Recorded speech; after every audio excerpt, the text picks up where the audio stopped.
dit, mais aujourd'hui tu n'as pas été à la prière? Il dit, non, aujourd'hui j'ai choisi de prier seul. Pourquoi? Il dit, non, rien. J'ai prié seul. Et la fille l'a amené le vin. Il dit, je suis venu plusieurs fois te manquer ici. Comme j'entendais tes prières, c'est pourquoi je suis venu pour te donner avant de partir. Il dit, en mode oui. Et il a pris le vin, il a déposé sur la table. Et il voulait maintenant prier, il dit, attendez, il a amené le verre. Prends le verre. Il a pris le verre. Il a bu. La fille l'a déconcentré. C'est là où je dis, il a couché avec la fille. Il a couché avec la fille, là. Il couche avec la fille, et la fille était une chidéenne.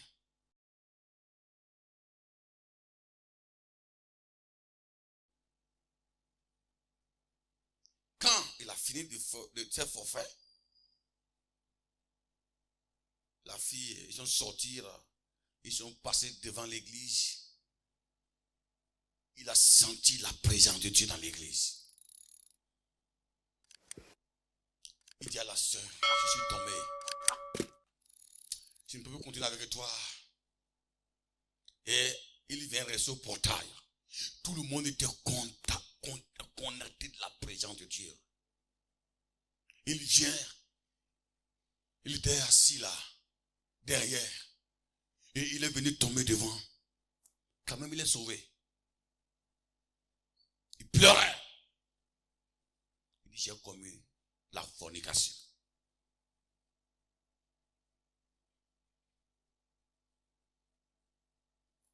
Oui. Pourquoi elle est tombée? Que ton orgueil ne t'amène pas à mépriser les rendez-vous spirituels. Il y a des dangers qui est là. Il a été orgueilleux. Il est tombé. Bah, dans le péché. Avec conséquences immédiates. Il s'est repenti, c'est vrai. Vrai ou faux? Dieu l'a pardonné, c'est vrai. Mais il est malade. Mes amis, je vais te dire quelque chose. On ne s'amuse pas avec les rendez-vous de Dieu.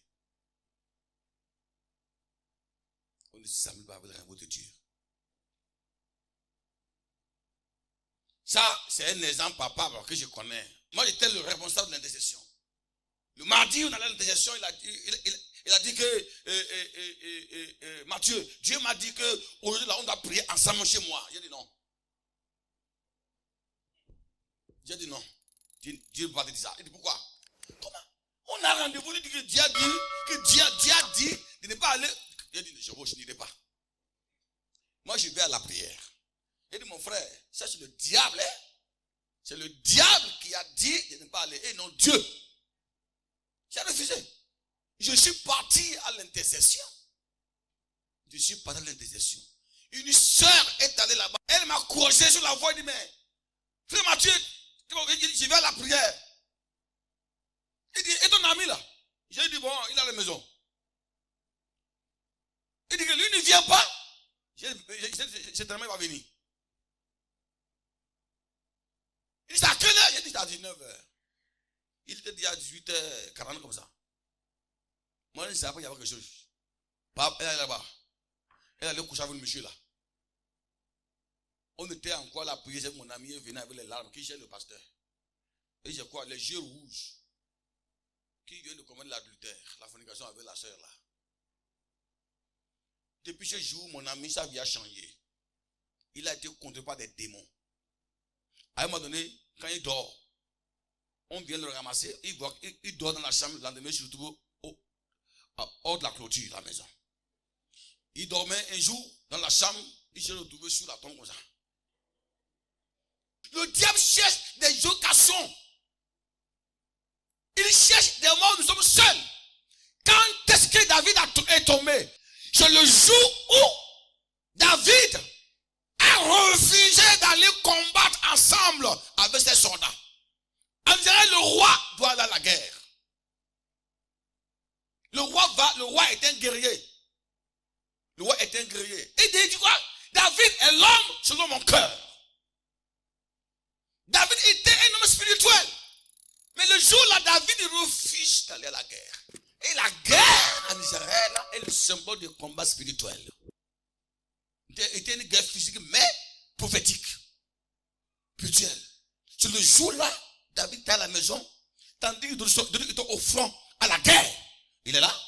Et il se promène sur le toit de la maison, sur le palais. Il se promène là où il a aperçu la femme d'Uri, déshabillée, en train de se laver. Il a regardé 2 fois. Il a été attiré.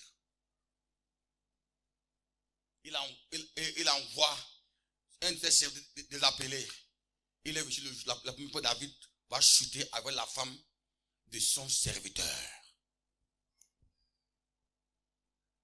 Il est tellement difficile que Satan vienne pendant nos prières ensemble, que le diable vienne t'enlever au milieu de nous pour aller détruire. C'est difficile. Hein? David tombe dans l'adultère pour la première fois. Et sa vie a été vraiment... Il y avait des conséquences terribles. Il a perdu l'enfant. Il a pleuré. Il a souffert. Un des moments les plus difficiles que David a traversé dans sa vie, c'est le jour qu'il a commis l'adultère avec la femme d'Uri. Parce qu'il a commis l'adultère, il a encore multiplié le péché. Il faut qu'il tue Uri pour que le péché ne sorte pas. Voici là. David commet l'adultère. Uri est venu, il dit encore à Uri que de boire. Il a fait boire, il a fait boire à Uri pour qu'Uri soit saoulé et il va amener Uri à sa femme pour que, après on dit c'est lui qui l'a enceinté. Uri a dit non, je ne peux pas boire pendant que mes collègues sont au front à la guerre. Je refuse de boire. Je refuse de m'amuser. Je refuse de regarder la télé. Je refuse de suivre les films pendant que mes frères en Christ sont en train de combattre, sont en train de prier en cherchant la face de Dieu. Vous voyez ce que ça veut dire?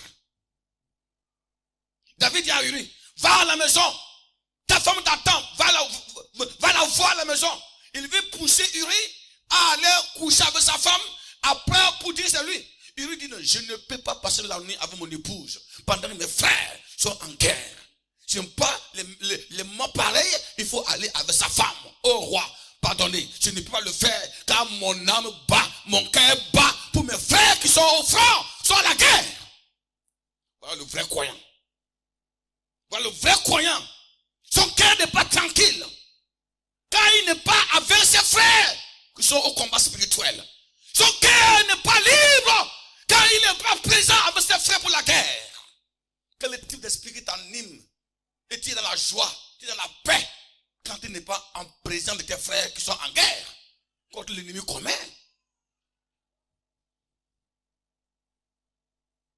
David a tout fait pour plonger ce homme dans le péché. Il a refusé. Il va appeler ses amis. Bon, mettez-le, allez à la guerre, mettez-le là où le combat est intense. Mettez-le là où le combat est intense. Tout ça là pour protéger le péché. Pour que on le met là, on le tue. Il est mort. David l'a tué. Tu couches avec ma femme, tu me tues encore. Tout cela, c'est sorti de quelque part. La négligence du combat spirituel en ensemble. Si David était allé à la guerre, il n'allait pas voir cela dans sa vie. La prière d'ensemble nous fait échapper des tentations. Jésus va dire à Pierre, veillez et priez. Veillez et priez.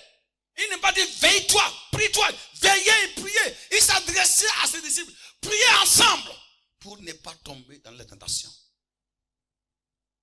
La prière individuelle a son contexte qui n'a rien à voir avec la prière d'ensemble. Pendant que je prie, tu pries, ton onction m'édifie, mon onction t'édifie. J'ai fait une remarque. Quand tu n'as pas envie de prier, et tu te retrouves au milieu d'une vraie communauté, tu pries, l'envie viendra. L'envie viendra. C'est pourquoi, frères et sœurs, il est nécessaire que nous prions ensemble. Lisez Actes chapitre 4, le verset 24.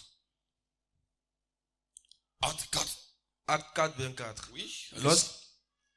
Lorsqu'ils l'eurent entendu, ils élevaient à Dieu la voix tous ensemble.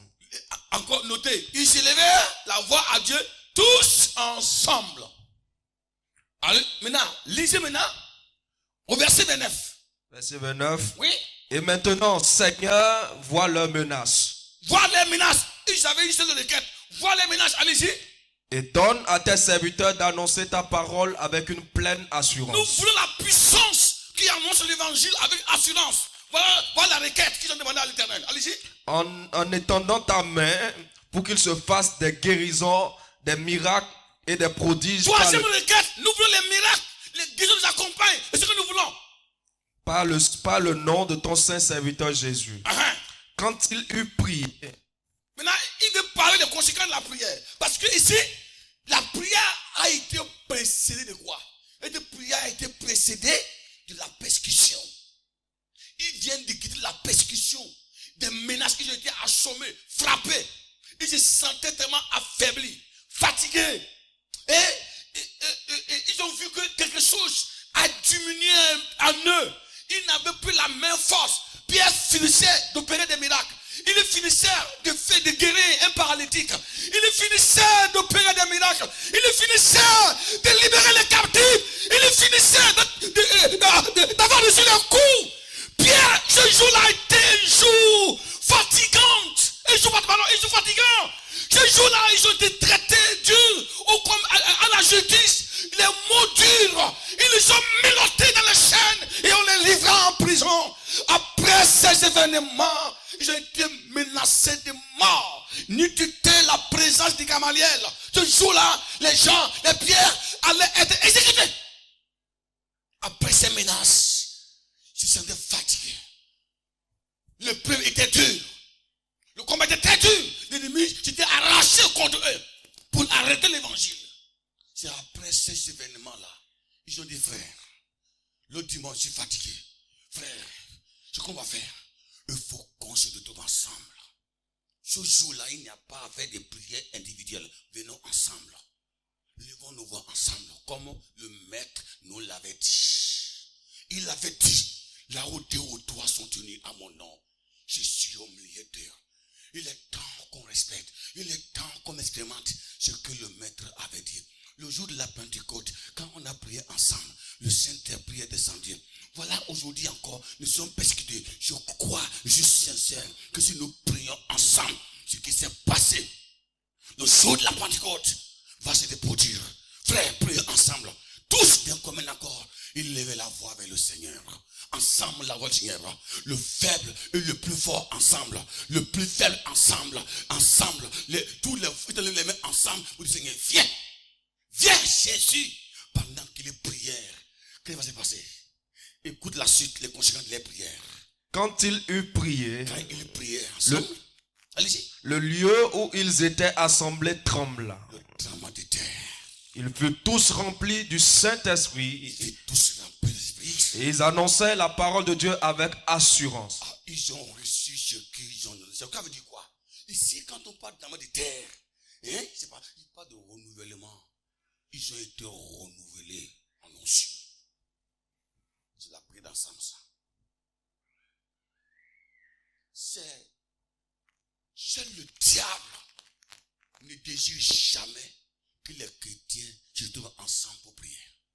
Imaginez-vous, mes frères et sœurs, toutes les églises évangéliques de ce pays, le Bénin, se retrouvent ensemble, en un seul cœur, un seul cœur, une journée, pour lever la voix vers le Seigneur. Pour dire Jésus, sauve. Vous pensez que qu'est-ce qui va se passer? C'est-à-dire tout le monde laissez affaire de dénomination. Toutes les églises ensemble sortent ensemble pour lever la voix vers le Seigneur. Pour dire Dieu, bénis l'Afrique. Sauve le Bénin. Dieu au secours. vous êtes surpris de voir les anges de Dieu visibles dans les airs. Vous verrez ce que vous n'avez jamais vu. Nous allons expérimenter l'historique. Certains verront les anges de Dieu dans les airs. Le ciel parlera. Le Dieu d'Abraham parlera. Le Dieu de Jacob parlera.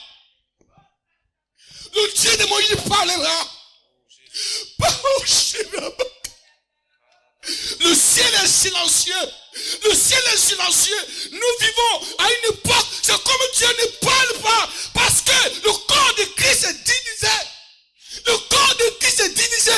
L'individualisme est rempli de cœur. Dès l'église locale, sur le coup de nation. Levons-nous. Prions ensemble. Ne soyez pas divisés. Qu'aucune raison ne t'amène à se séparer de ta communauté. Dieu veut nous voir prier. Si nous ne prions pas ensemble, nous allons perdre. Nous allons perdre le règne. Nous allons perdre le règne.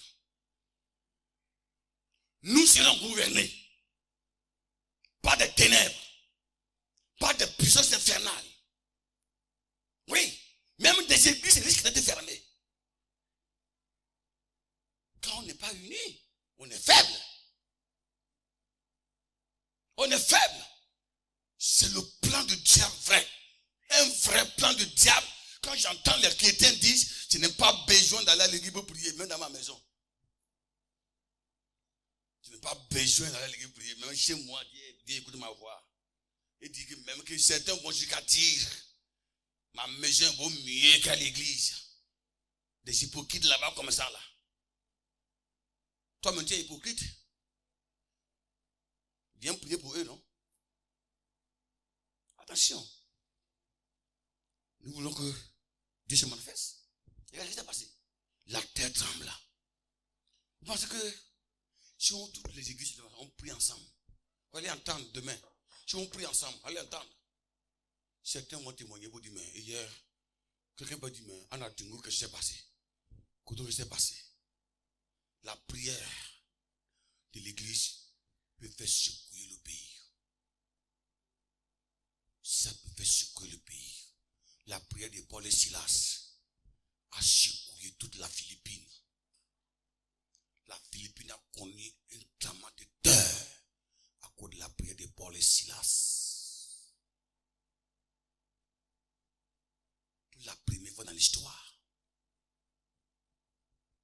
seule la prière libère. Ne soyons pas divisés. Ne laissez pas le diable nous gagner. Si nous sommes unis et nous prions, Dieu agira. C'est important, frères et sœurs. Dieu intervient quand nous sommes unis ensemble. Il agit puissamment, avec force. Lisez Actes apôtres 12. Mon dernier verset. Actes 12, le verset, à partir du verset 1. Actes chapitre 12, verset 1. Oui, Dieu dit quoi? Il est écrit, vers le même temps, le roi Hérode se mit à maltraiter quelques membres de l'église. Oui. Et il fit mourir par l'épée Jacques, frère de Jean. Oui. Voyant que cela était agréable aux Juifs, Oui. il fit encore arrêter Pierre. Oui. C'était pendant les jours des pains sans levain. Après l'avoir saisi et jeté en prison, Écoutez très bien. Oui. il le mit sous la garde de 4 escouades de 4 soldats chacune. Ça, à quel moment ça? À quel moment? Lisez bien, allez voir que après Acte 4. Hein? Après Acte 4, où ils ont prié ensemble. Hein? Ils ont prié ensemble là. Il y a quoi? Ainsi, lance. Il n'y a plus de prière d'ensemble. Vous comprenez? Et quelles sont les conséquences de ce silence? Premièrement, on parle de quoi? La mort de Jacques. Décapité. Décapité. Ils ont arrêté un pasteur et on lui coupe la tête.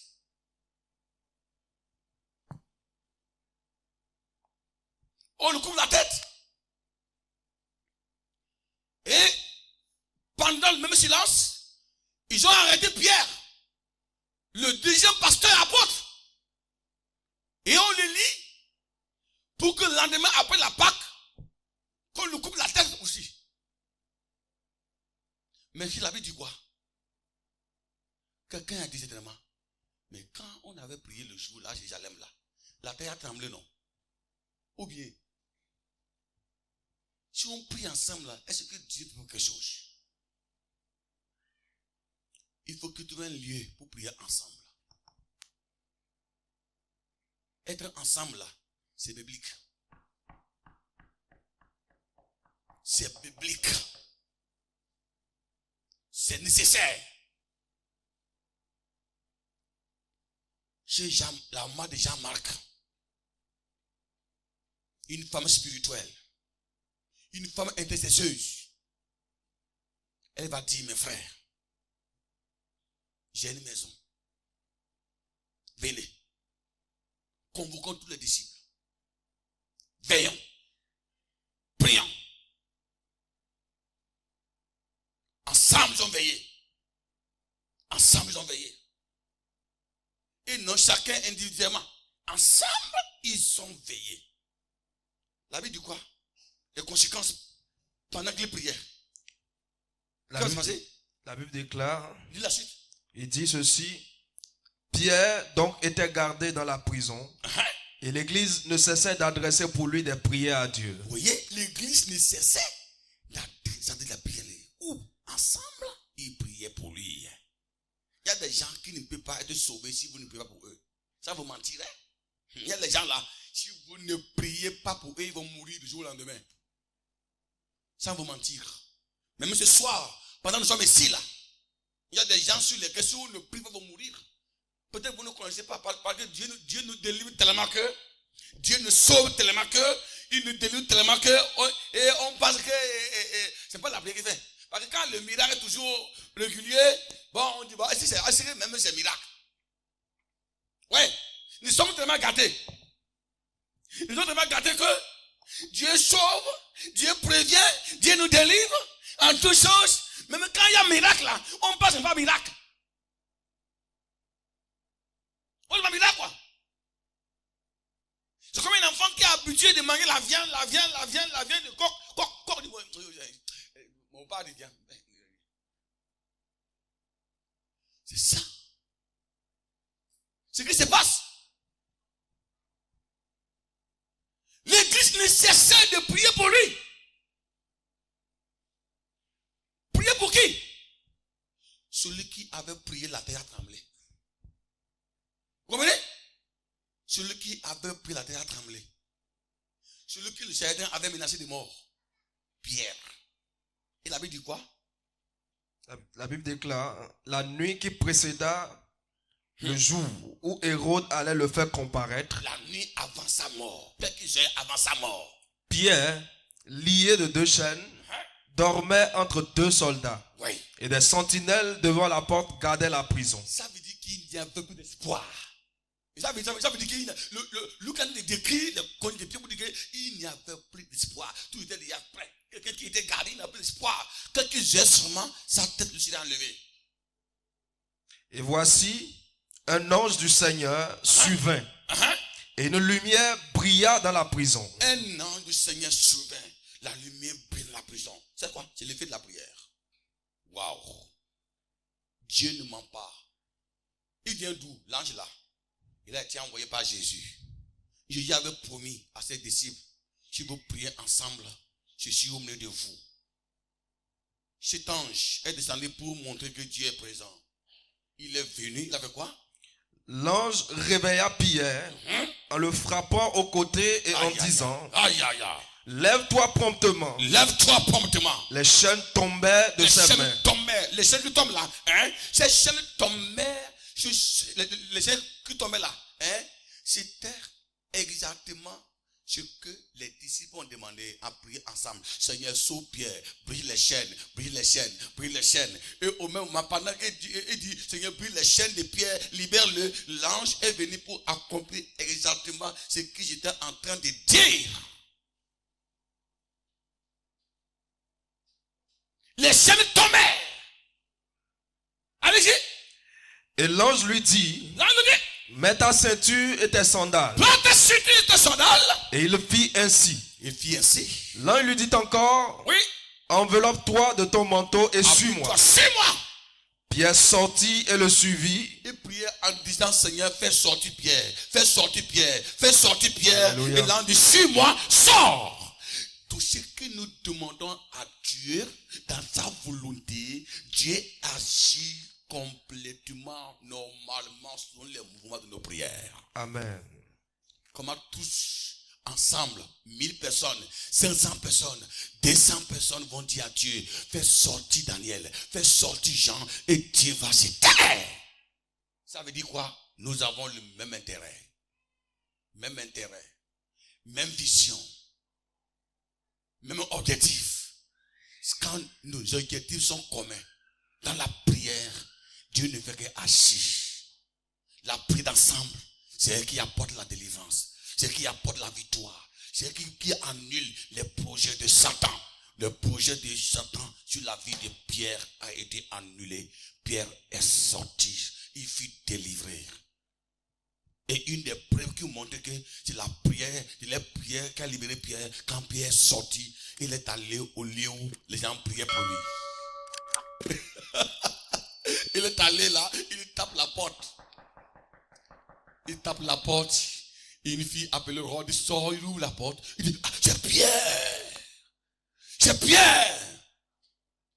C'est Pierre. À la chute, les gens des apôtres, quand vous lisez à la chute, vous allez voir des prières. Quand ils ont vu ça, les prières n'ont plus cessé. Prières ensemble là, des prières. Vous allez voir Paul va venir dire, priez sans cesse. Les prières. C'est elle qui apporte la délivrance. Et pour prier ensemble, il faut l'amour. L'amour fraternel. Si tu ne m'aimes pas, comment tu peux prier avec moi? Tu n'aimes pas ton frère. Il veut s'asseoir à côté de toi. On dit, attrape la main, priez ensemble.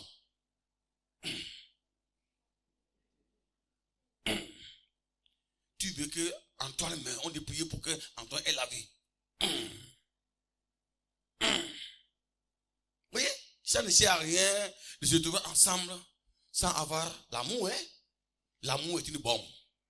Quand la bombe de l'amour se lance, aucun ennemi ne peut résister. Quand les bouches remplies d'amour prient, Dieu écoute les prières. L'amour fraternel. Deuxième, l'unité. Soyez unis. Ça dit quoi? Que chacun abandonne ses poches d'intérêt et se concentre sur l'intérêt commun. Vous verrez ce que Dieu va faire. Alléluia. Et quand nous prions comme ça, j'ai dit quoi? Il n'a plus de faible. Il n'a plus de... Même le paralytique qui a mis debout, Satan a peur de lui. Oui. Même quelqu'un, même celui qui était vide, quoi. Hein?